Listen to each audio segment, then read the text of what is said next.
दुर्ग जिले में आयुष्मान कार्ड के नाम पर फर्जीवाड़ा थमने का नाम नहीं ले रहा है। आए दिन ग्रामीणों को आयुष्मान कार्ड के चलते बड़े निजी अस्पतालों के चक्कर में फंसकर कर्ज में डूबते और जमीनों को कौड़ियों के भाव बेचते आसानी से देखा जा सकता है।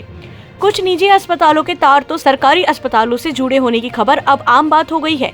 ऐसा ही एक मामला बीते दिनों भिलाई के मित्तल हॉस्पिटल में देखने को मिला, जहां एक महिला को उसके परिजन आयुष्मान कार्ड से इलाज करवाने शंकराचार्य अस्पताल पहुंचे थे, लेकिन शंकराचार्य अस्पताल में आईसीयू बेड खाली नहीं होने पर उनको रायपुर के एम्स हॉस्पिटल ले जाने की सलाह दी गई।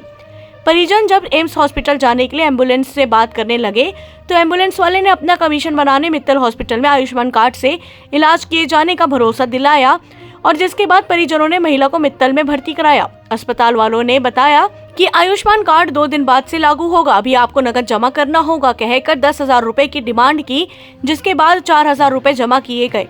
जिसके बाद 15,000 की दवा की पर्ची थमा दी गई। दूसरा दिन होते ही बताया गया कि मरीज के दिमाग में खून जम गया है, तत्काल सर्जरी करनी होगी,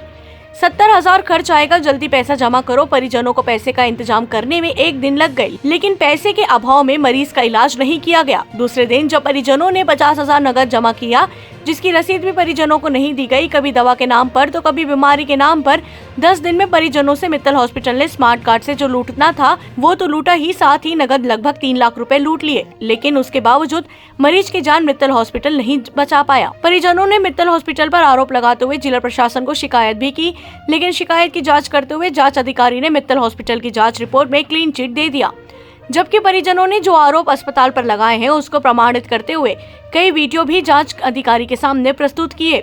लेकिन पर्याप्त सबूतों के बाद भी जांच अधिकारी रिपोर्ट समझ से परे है। वहीं इस जांच रिपोर्ट पर परिजनों ने आपत्ति करते हुए जिला कलेक्टर से उचित जांच की गुहार लगाई है। मित्तल हॉस्पिटल के ऊपर जो शिकायत आई थी और जिस परिवार ने शिकायत की थी, तो उस शिकायत के ऊपर 2 डॉक्टर्स की एक कमेटी मैंने बनाई थी। उसमें सीएमएचओ साहब स्वयं थे और उनकी रिपोर्ट्स आ गई है। रिपोर्ट्स में जो शिकायत है उसको निराधार बताया है,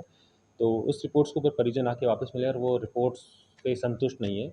तो हमने एक जॉइंट कलेक्टर की अध्यक्षता में एक और टीम बनाई है और जो अगले 7 दिन में रिपोर्ट्स देगी, और जब रिपोर्ट्स को देख के फिर हम देखेंगे कि सही क्या है और गलत क्या है। दुर्ग से मनोज देवांगन की रिपोर्ट।